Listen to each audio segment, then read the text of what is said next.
ओम शांति। 4 जनवरी की बाबा की मुरली।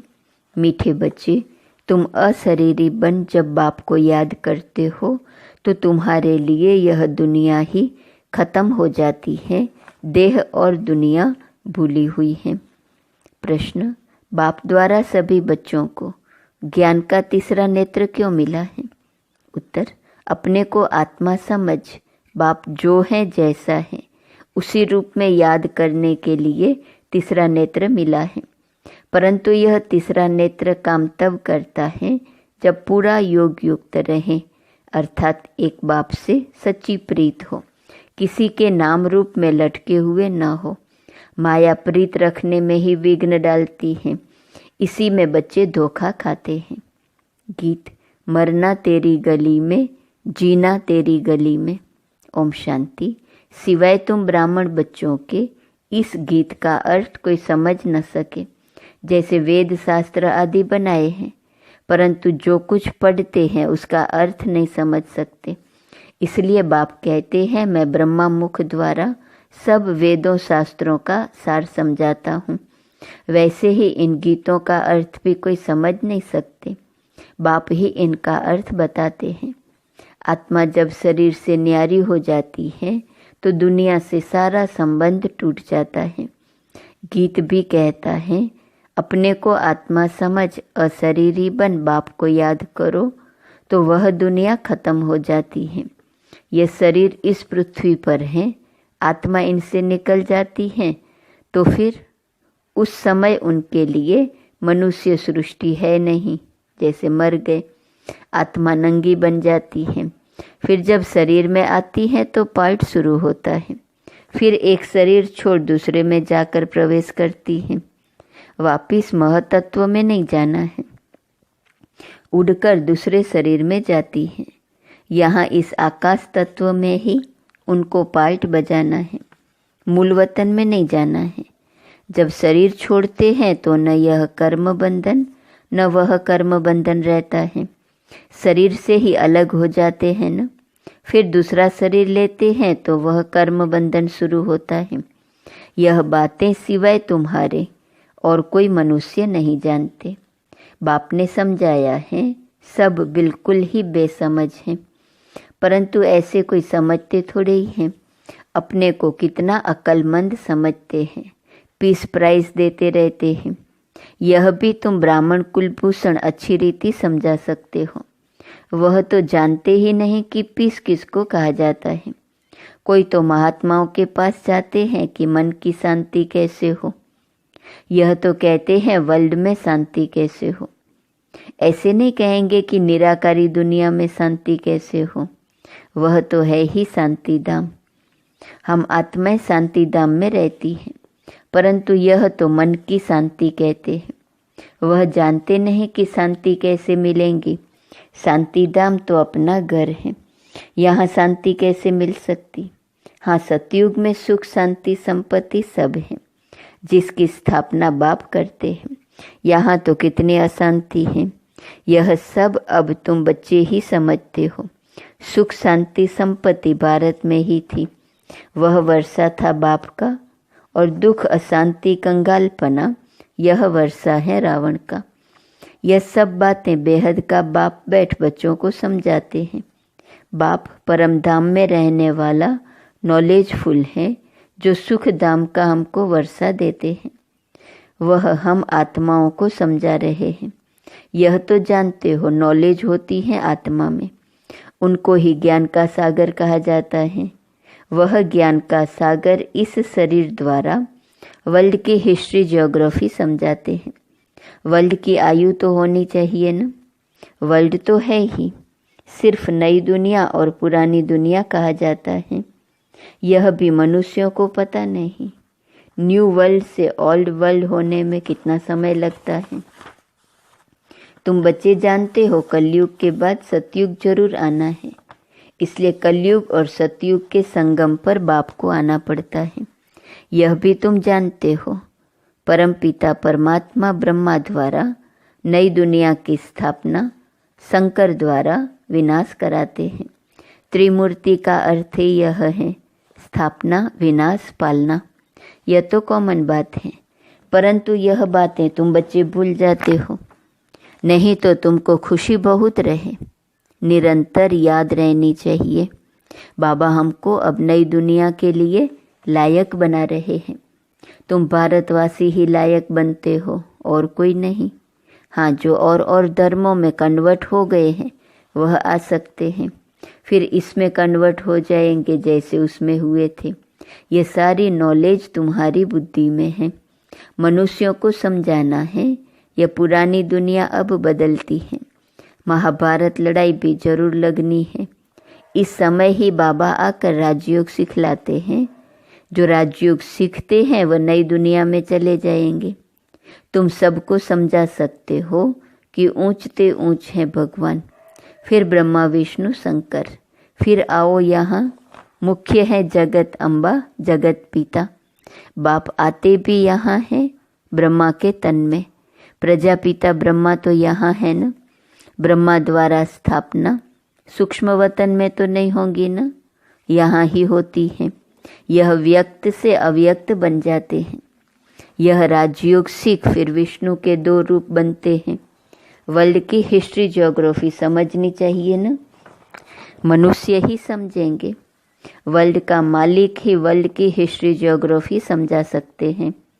वह नॉलेजफुल पुनर्जन्म रहित है। यह नॉलेज किसकी बुद्धि में नहीं है। परखने की भी बुद्धि चाहिए न। कुछ बुद्धि में बैठता है या ऐसे ही है, नब्ज देखनी चाहिए। एक अजमल खां नामी ग्रामी वैद्य होकर गए हैं। कहते हैं देखने से ही उनको बीमारी का पता पड़ जाता था। अब तुम बच्चों को भी समझना चाहिए कि यह लायक है या नहीं। बाप ने बच्चों को ज्ञान का तीसरा नेत्र दिया है, जिससे तुम अपने को आत्मा समझ बाप जो है जैसा है उसको उसी रूप में याद करते हो। परंतु ऐसी बुद्धि उनकी होंगी जो पूरा योग युक्त होंगे, जिनकी बाप से प्रीत बुद्धि होंगी। सब तो नहीं है ना, 1-2 के नाम रूप में लटक पड़ते हैं। बाप कहते हैं प्रीत तो मेरे साथ लगाओ न। माया ऐसी है जो प्रीत रखने नहीं देती है। माया भी देखती है हमारा ग्राहक जाता है तो एकदम नाक कान से पकड़ लेती है। फिर जब धोखा खाते हैं तब समझते हैं माया से धोखा खाया। माया जीत जगत जीत बन नहीं सकेंगे, ऊंच पद पा नहीं सकेंगे। इसमें ही मेहनत है। श्रीमत कहती है मामेकम याद करो तो तुम्हारी जो पतित बुद्धि है वह पावन बन जाएंगी। परंतु कईयों को बड़ा मुश्किल लगता है। इसमें सब्जेक्ट एक ही है, अलफ और बे, बस 2 अक्षर भी याद नहीं कर सकते हैं। बाबा कहे अलफ को याद करो, फिर अपनी देह को दूसरे की देह को याद करते रहते हैं। बाबा कहते हैं देह को देखते हुए तुम मुझे याद करो। आत्मा को अब तीसरा नेत्र मिला है, मुझे देखने समझने का, उससे काम लो। तुम बच्चे अभी त्रिनेत्री त्रिकालदर्शी बनते हो, परंतु त्रिकालदर्शी भी नंबरवार हैं। नॉलेज धारण करना कोई मुश्किल नहीं है, बहुत ही अच्छा समझते हैं, परंतु योग बल कम है। देही अभिमानीपना बहुत कम है। थोड़ी बात में क्रोध गुस्सा आ जाता है, गिरते रहते हैं, उठते हैं गिरते हैं, आज उठे कल फिर गिर पड़ते हैं। देह अभिमान मुख्य है, फिर और विकार लोभ मोह आदि में फंस पड़ते हैं। देह में भी मोह रहता है ना, माताओं में मोह जास्ती होता है। अब बाप उससे छुड़ाते हैं। तुमको बेहद का बाप मिला है, फिर मोह क्यों रखते हो। उस समय सकल बातचीत ही बंदर मिसल हो जाती है। बाप कहते हैं नष्ट मोह बन जाओ, निरंतर मुझे याद करो। पापों का बोझा सिर पर बहुत है, वह कैसे उतरे। परंतु माया ऐसी है याद करने नहीं देंगी। बल कितना भी माथा मारो, घड़ी घड़ी बुद्धि को उड़ा देती है। कितनी कोशिश करते हैं हम मोस्ट बिलव्ड बाबा की ही महिमा करते रहें। बाबा बस आपके पास आए कि आए, परंतु फिर भूल जाते हैं, बुद्धि और तरफ चली जाती है। यह नंबर 1 में जाने वाला भी पुरुषार्थी है ना। बच्चों की बुद्धि में यह याद रहना चाहिए कि हम गॉड फादरली स्टूडेंट हैं। गीता में भी है भगवान उवाच, मैं तुमको राजाओं का राजा बनाता हूँ। सिर्फ शिव के बदले श्री कृष्ण का नाम डाल दिया है। वास्तव में शिव बाबा की जयंती सारी दुनिया में मनानी चाहिए। शिव बाबा सबको दुख से लिबरेट कर गाइड बन ले जाते हैं। यह तो सब मानते हैं कि वह लिबरेटर गाइड हैं, सबका पतित पावन बाप है, सबको शांति धाम सुख धाम में ले जाने वाला है। तो उनकी जयंती क्यों नहीं मनाते हैं?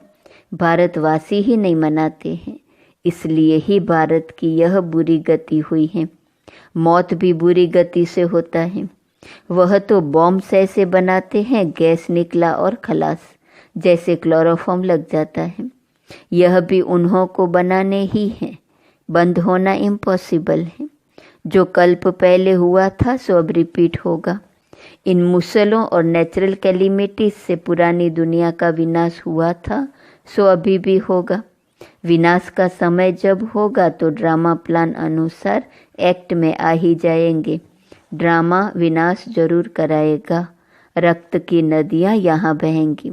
सिविल वॉर में एक दो को मार डालते हैं ना, तुम्हारे में भी थोड़े जानते हैं कि यह दुनिया बदल रही है। अब हम जाते हैं सुखधाम, तो सदैव ज्ञान के अतीन्द्रिय सुख में रहना चाहिए। जितना याद में रहेंगे उतना सुख बढ़ता जाएगा। छीछी देह से नष्ट मोहा होते जाएंगे। बाप सिर्फ कहते हैं अलफ को याद करो तो बेबादशाही तुम्हारी है। सेकंड में बादशाही। बादशाह को बच्चा हुआ तो गोया बच्चा बादशाह बनाना। तो बाप कहते हैं मुझे याद करते रहो और चक्र को याद करो तो चक्रवर्ती महाराजा बनेंगे। इसलिए गाया जाता है सेकंड में जीवन मुक्ति, सेकंड में बेगर टू प्रिंस। कितना अच्छा है। तो श्रीमत पर अच्छी रीति चलना चाहिए। कदम कदम पर राय लेनी होती है। बाप समझाते हैं मीठे बच्चे, ट्रस्टी बनकर रहो तो ममत्व मिट जाए, परंतु ट्रस्टी बनना मासी का घर नहीं है। यह खुद ट्रस्टी बने हैं, बच्चों को भी ट्रस्टी बनाते हैं। यह कुछ भी लेते हैं क्या? कहते हैं तुम ट्रस्टी हो, संभालो। ट्रस्टी बने तो फिर ममत्व मिट जाता है। कहते भी हैं ईश्वर का सब कुछ दिया हुआ है, फिर कुछ नुकसान पड़ता है या कोई मर जाता है तो बीमार हो पड़ते हैं, मिलता है तो खुशी होती है। जबकि कहते हो ईश्वर का दिया हुआ है तो फिर मरने पर रोने की क्या दरकार है। परंतु माया कम नहीं है, मासी का घर थोड़े ही है। इस समय बाप कहते हैं तुमने हमको बुलाया है कि इस पतित दुनिया में हम नहीं रहना चाहते हैं, हमको पावन दुनिया में ले चलो, साथ ले चलो। परंतु इसका अर्थ भी समझते नहीं। पतित पावन आएगा तो जरूर शरीर खत्म होंगे न, तब तो आत्माओं को ले जाएंगे। तो ऐसे बाप के साथ प्रीत बुद्धि होनी चाहिए। एक से ही लव रखना है, उनको ही याद करना है। माया के तूफान तो आएंगे। कर्मेंद्रियों से कोई विकर्म नहीं करना चाहिए, वह बेकायदे हो जाता है। बाप कहते हैं मैं आकर इस शरीर का आधार लेता हूँ, यह इनका शरीर है ना। तुमको याद बाप को करना है। तुम जानते हो ब्रह्मा भी बाबा, शिव भी बाबा हैं। विष्णु और शंकर को बाबा नहीं कहेंगे। शिव है निराकार बाप, प्रजापिता ब्रह्मा है साकारी बाप। अब तुम साकार द्वारा निराकार बाप से वर्षा ले रहे हो। दादा इनमें प्रवेश कर कहते हैं, दादा इनमें प्रवेश करते हैं तब कहते हैं दादे का वर्षा बाप द्वारा हम लेते हैं। दादा अर्थात ग्रैंडफादर है निराकार, बाप है साकार। ये वंडरफुल नई बातें हैं ना। त्रिमूर्ति दिखाते हैं परंतु समझते नहीं। शिव को उड़ा दिया है। बाप कितनी अच्छी अच्छी बातें समझाते हैं, तो खुशी रहनी चाहिए।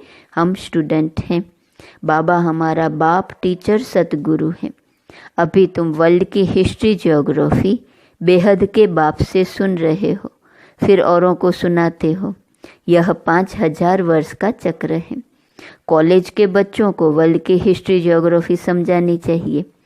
84 जन्मों की सीढ़ी क्या है, भारत की चढ़ती कला और उतरती कला कैसे होती है, यह समझाना है। सेकंड में भारत स्वर्ग बन जाता है, फिर 84 जन्मों में भारत नर्क बनता है।